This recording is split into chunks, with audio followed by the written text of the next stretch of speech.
Welcome back to Podcast and Chill. I'm Gwen. And I'm Leo.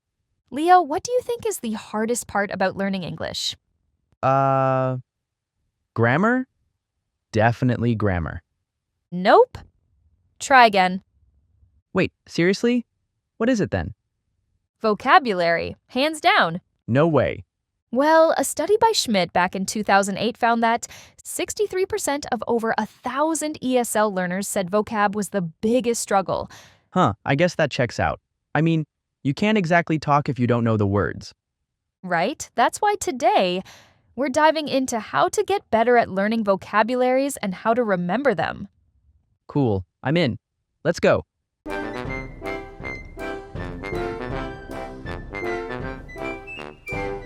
How do you try to remember new words? I once glued flashcards to my forehead and hoped something sticks. Did that actually work?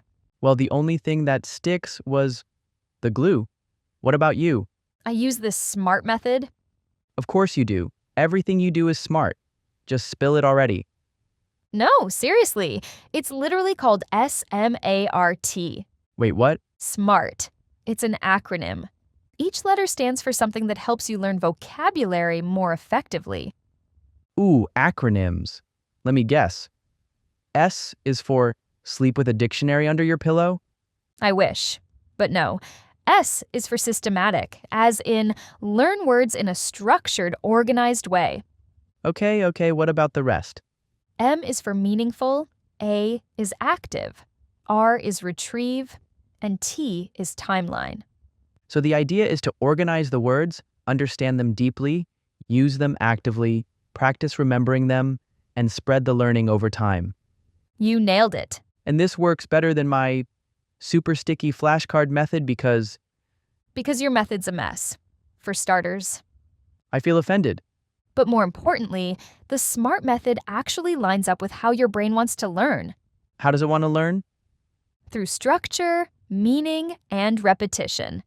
How about skipping to the good part? Let's start with the S. Right. To remember words better, you've got to be systematic. And by that you mean? Imagine I throw 20 random words at you like banana, economy, swim, lawyer. What comes to mind? Sounds like one of my weird dreams. I know, right? Random words are hard to remember because there's no connection between them. So you're saying my brain is lazy? Nope. Just picky. Your brain likes connections. I don't know that. Well, our brains remember stuff better when it's tied to things we already know. Like what? Like when there's a story, a theme, or a pattern. Random facts, on the other hand, float around and disappear. So we gotta organize our words and group them somehow. Bingo. So like, what? Put them in boxes? Marie Kondo them? This word no longer sparks joy.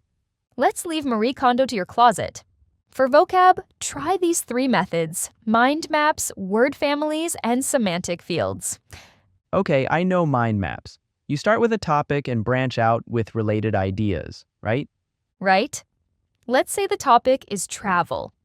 From there, you can branch out into transport, accommodation, and activities. So under accommodation, I'd have hotel, resort, hostel, homestay. Yep, that's the idea. Cool. What's next? Word families. I know this one. Words that come from the same root, like act, action, active, activity, activate. Yep. They're like a little vocab family reunion. It's like they all share the same last name, so I only need to remember their first names. I like that analogy. Okay, and semantic fields? What's that? That's grouping words that share a related idea. So if the field is flowers, you'd get rose, tulip, petal, bloom, sunflower. Oh, okay. Different words, but they all live in the same neighborhood. Exactly. And thinking of one can help trigger the others. So, when I'm trying to remember a word, I should think about its neighbors. Yup. That's how your brain creates those memory pathways. Got it. But how do I actually stay organized? Use a tool. I recommend Google Sheets or Excel. Spreadsheets? For vocab? Yep. You can make columns for the word, meaning example sentence, topic, word family, and notes. Plus, you can color code or sort stuff however you like. Okay. That does sound more useful than sticking flashcards to my forehead. Of course. How about M? What is it again? More random words? Nah. M stands for meaningful. Basically, learn vocab that actually means something to you. Ah, I get it. Like, why waste time learning stuff you'll never use? That's right. When words connect to your life, your job, your hobbies, your goals, they stick better. So if I'm a nail tech, words such as appointment, reschedule, cuticle, design, polish are way more useful than tiger, violin, or mountain. Unless you're doing tiger nail art on top of a mountain. While violin music plays in the background, then yes. Honestly, that sounds kind of awesome. Yeah, but unless that's your actual life, stick to stuff that's relevant. Also, learn everyday words like need, want, try, help. Not anti-disestablishmentarianism. Please don't. And you should also pick words that match your life and your goals. Like what? Like if you're studying for the IELTS, you might need more academic words, even if they don't pop up in daily conversations. So meaningful, useful, and goal-based. That's the checklist? Nailed it. 10 words you actually use beat 50 random ones any day. Ugh, I should start a podcast vocab list now. Save it. We're not done yet. Right, we're on to A now. A is for active, as in actively using new vocabulary. What does that mean exactly? Basically, use it or lose it. Like muscles? Yep. Stop training and they go weak. Same with your brain. But aren't brains and muscles, different? Sure, but when you first learn a word, it's in your short-term memory. How can I make it long-term? You gotta strengthen those brain connections to move it to long-term memory So, how do I train those connections? by using the word. Speak it, write it, even think it. That repetition makes the memory stronger and easier to access. Got it. So what's step 1? Start writing daily. A short journal or even mini paragraphs with your new words. Pen and notebook, check. What else? Another thing you can do is say the words out loud. Make sentences, practice speaking. What if I don't have anyone to talk to? Then talk to yourself. My neighbors are gonna think I've lost it. Your neighbors aren't the ones walking around with flashcards, glued to their foreheads trying to memorize words. So, who cares? Fair point. Keep going. You can also try a challenge. Use 5 to 10 new words in your daily conversations. I can just read my journal out loud. That counts, right? Bless anyone stuck listening to your diary monologue. Anyway, lastly, teach someone else. I'm not a teacher, though. Doesn't matter. Explaining a word helps it stick. You remember it better. Can I teach my dog? If it helps, sure. But maybe aim for a human next time. Copy that. So, write, speak, challenge, teach. Yep. Stay active with your brain and your abs. Ugh, now I feel guilty for skipping the gym. All right, we've hit R. That's for retrieve. Basically, pulling a word out of your memory with no help. That sounds intense. Have you ever had that moment where you know the word, but your brain just blanks when you need it? Oh, all the time, Gwen. It's like it's on the tip of my tongue but won't actually come out. That's because you recognize the word but you can't recall it. Wait, isn't that the same thing? Not quite. Recognition is like, you see the word and go, oh yeah, I've seen that before. Like spotting a familiar face in a crowd. Got it. And recall? Recall is when you have to remember the word all on your own. No hints. So trying to remember the name of that person you saw in the crowd later. Way harder, right? Way harder. So just recognizing words isn't enough if we actually want to use them. Bingo. Research shows that actively trying to recall a word builds stronger memory than just passively seeing it. So how do I train my brain to recall stuff better? Flashcards are a good start. I do that already, but I still forget everything. Yeah, because you probably flipped the card before giving your brain a chance to think. Busted. You gotta pause and try to remember the word before flipping it. That's the key. Noted. Any other tricks? Yep. Close deletions. What? It's just a fancy term for the good old fill in the blank. Oh, and that helps? Totally. Instead of just reading the definition, you see a sentence with a missing word and try to fill it in. You're forcing your brain to dig it up, That makes sense. It's like practicing to use the word, not just recognize it. right? And then there's reverse retrieval. That sounds complicated? It's not. Just practice both directions. See the word, say the meaning, or see the meaning, recall the word. So like, if I say to make something shiny and the word is polish, Yup, that's it. It builds the connection both ways. so basically, don't just read or listen. We should actually use the word.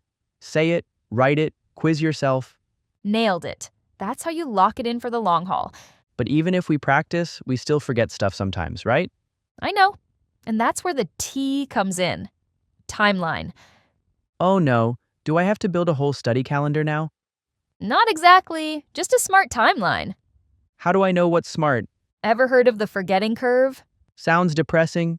Kinda is. It is a concept developed by German psychologist Hermann Ebbinghaus in the late 19th century. And what does it have to do with remembering words? It describes how we rapidly lose information over time if we don't review it. Dang. So I must keep reviewing the words all the time? I'm doomed now. Not if you use spaced repetition.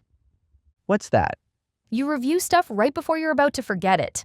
That timing makes the memory stronger. But how do I know I'm about to forget?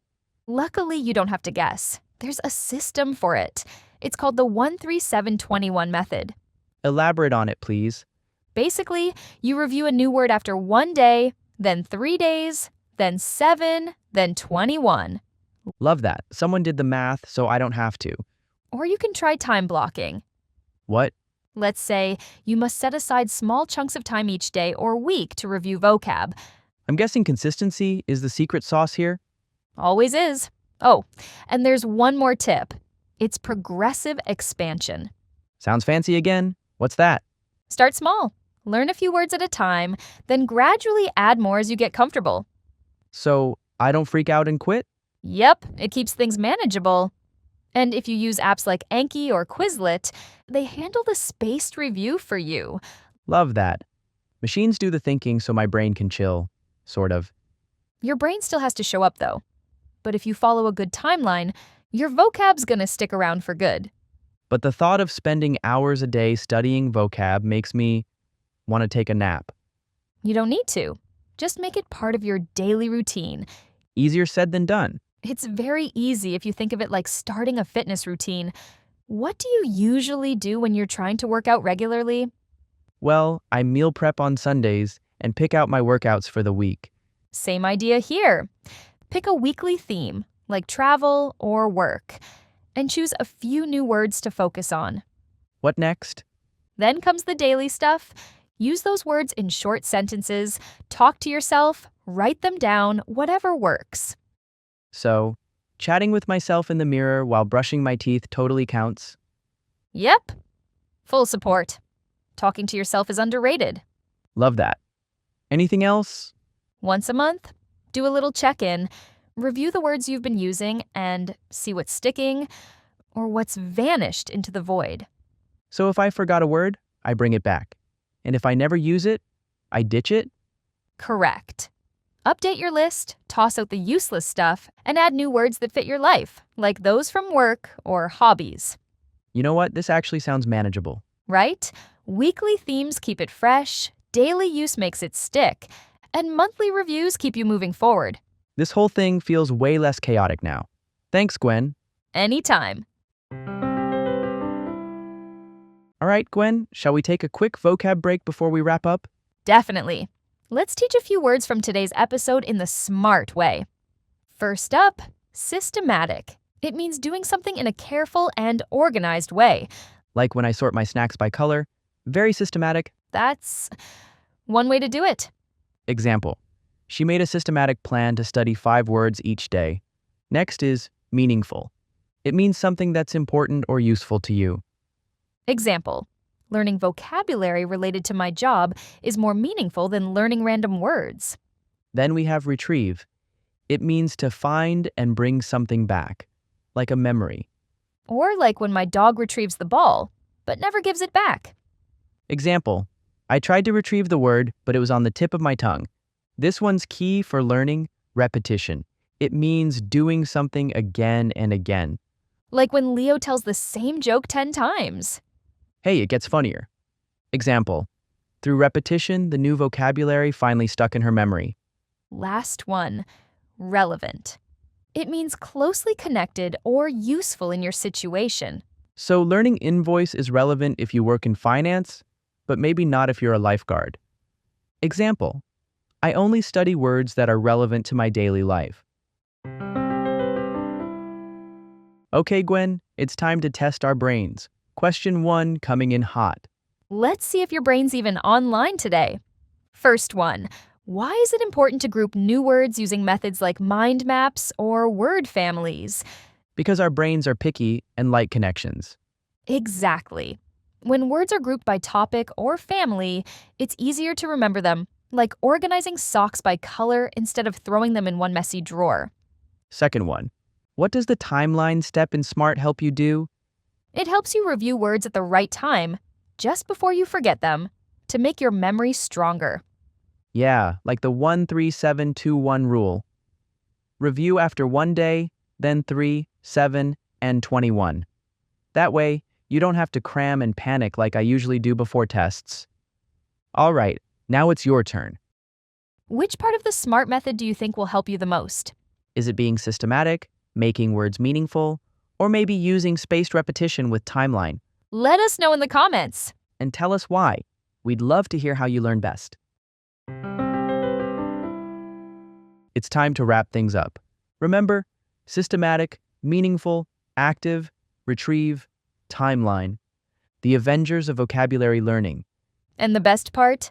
This method actually helps you remember words longer, use them faster, and make learning way more brain-friendly. Unlike the old school cramming, where words go in one ear and out the other. So true. SMART helps you learn smarter, not harder. So here's your mini challenge. Pick one topic you love and learn 10 useful words this week using the SMART steps. And don't just memorize, use them. Write, speak, teach your dog if you have to. Make it fun, make it stick. Thanks for hanging with us today. Catch you next time. And in the meantime, stay smart.